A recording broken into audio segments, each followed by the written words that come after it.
Hi, I'm Ben. Welcome to my book corner. Today we have the Dragon BookTag created by none other than the Dragon Mom herself, Elaine over at Cobalt Dragon. This is a 8-prompt book tag, the final one being to summon your riot.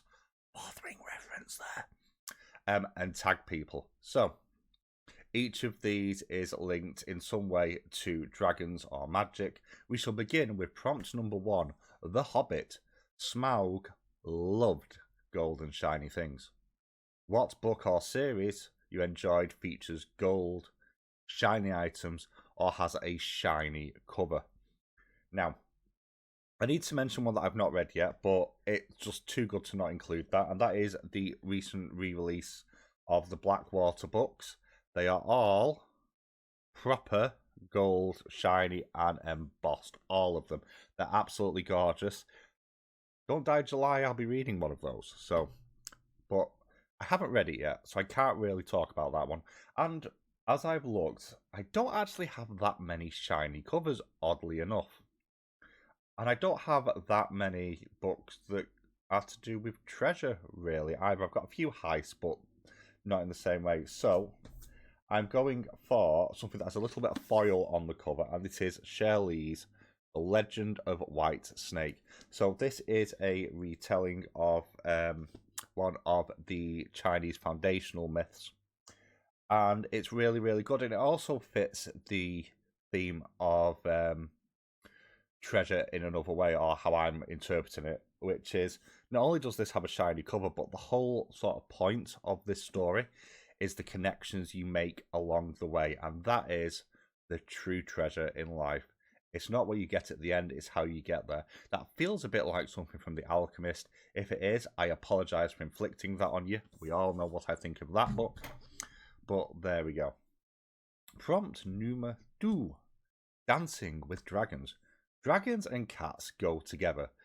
Do you have cats? A favourite book or series that features cats? I will drop a picture of Bruce on the screen for you to observe and admire. He is the prettiest of boys. And I have a double header with this one because I can hit the dragons and the cat section. And I'm going for, and there's a lot of books, so I've just picked the one that has the cover that can cover both. I am a massive fan of Dungeons and Dragons, and if you know Dungeons and Dragons at all, or the expanded media at least, you will have heard of Drizzt Do'Urden, the Drow Ranger, and their counterpart that travels with them that is summoned from a magical statue, the Panther Guinevere. Probably said that wrong. And as you can see, there you have, well, this is shiny as well. You have Guinevere there, and Drizzt Do'Urden, one of the most famous members of the Forgotten Realms, probably only realistically challenged by Elminster themselves. So there we go. I don't have many books around cats, interestingly enough. A couple. Marcus Misadventures, which I will link down below as well, which is an indie book. That's really good as well, and I really hope that he writes another one. I can't remember the author's name off the top of my head. Number 3, Dragonology. What crafts or hobbies do you enjoy? Do you have books about crafts and hobbies? I have D&D books and RPGs and starter sets and stuff like that. My most recent acquisition is the Fallout role-playing game, which I'm looking forward to getting to. But that's more of a hobby thing, and video games as well.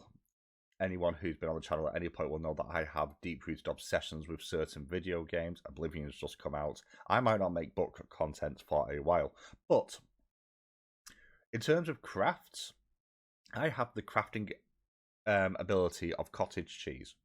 So I don't do crafts. I don't have books on crafts. I'll occasionally think, this is a good idea.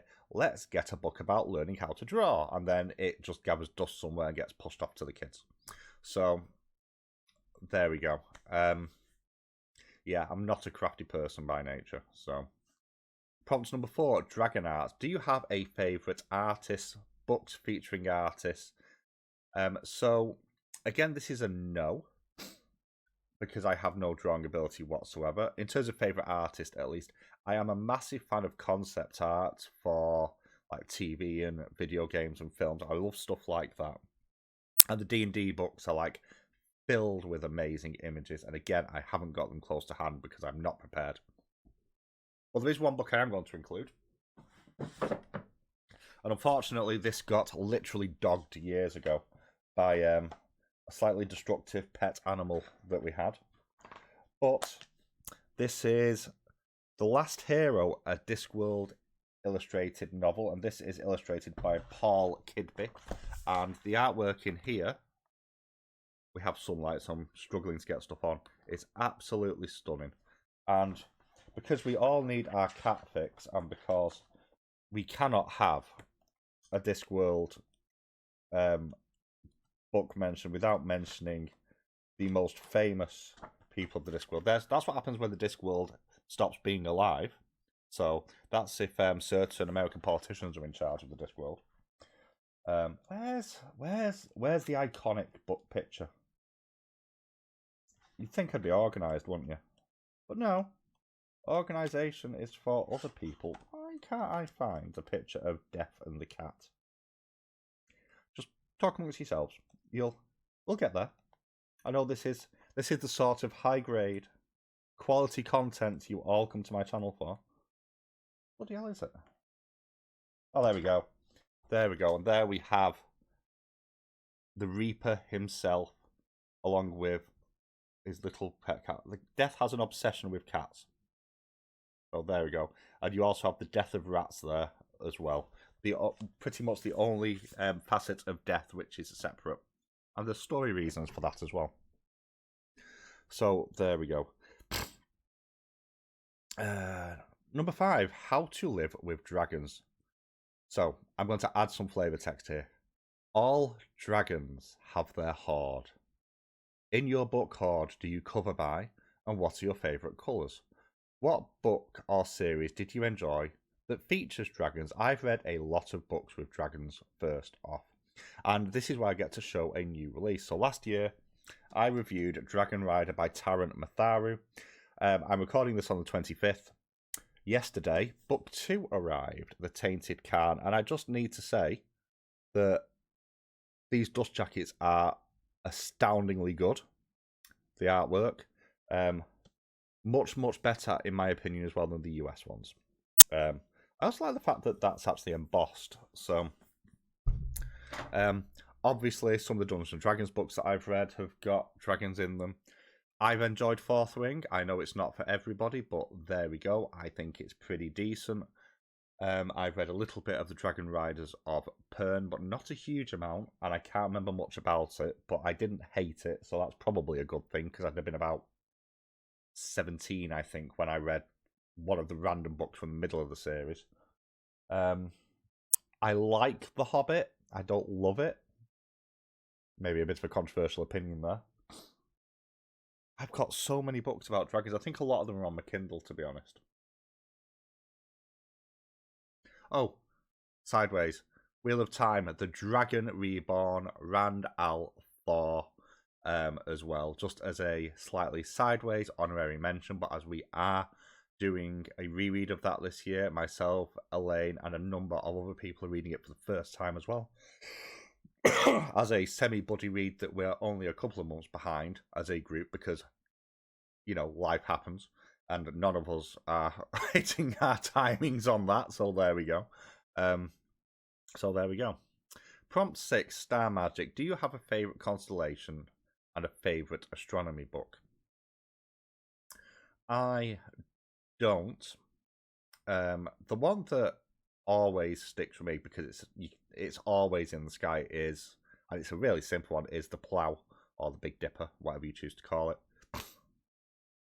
But not really. And I don't have a favourite astronomy book, but that is largely because I go down rabbit holes online and read individual articles rather than whole books. So I'll see various stuff. What was the most recent one? Something to do with wandering black holes on dark matter, and then I ended up down another rabbit hole about supernova and ones that potentially are happening soon. Beetlejuice is obviously mentioned as well because that's expected to nova well, at least be observable for us as a Nova relatively soon. Obviously, it's probably already gone by now, but it's a long way away. So there we go. And I bounce into a lot of stuff like that. So always online though. Prompt 7, Chinese horoscope. Book about astrology or astronomy. Books or series that features the movement of stars and planets. So I do have a book which I have not read yet. It's on my Kindle, called Teeth and Tarot. I also have what else do I have? Infinity Alchemist as well, which I suspect will lean into some of those mystical aspects as well. I don't have anything specifically about the movement of planets or astrology itself. I did used to. I do go through these brief periods where I'll hyperfixate on something and things like tarot will come in, or astrology, or horoscopes, all that stuff will wander into my radius, and then I'll just wander back through again and come out. I don't think I've got any of it anymore.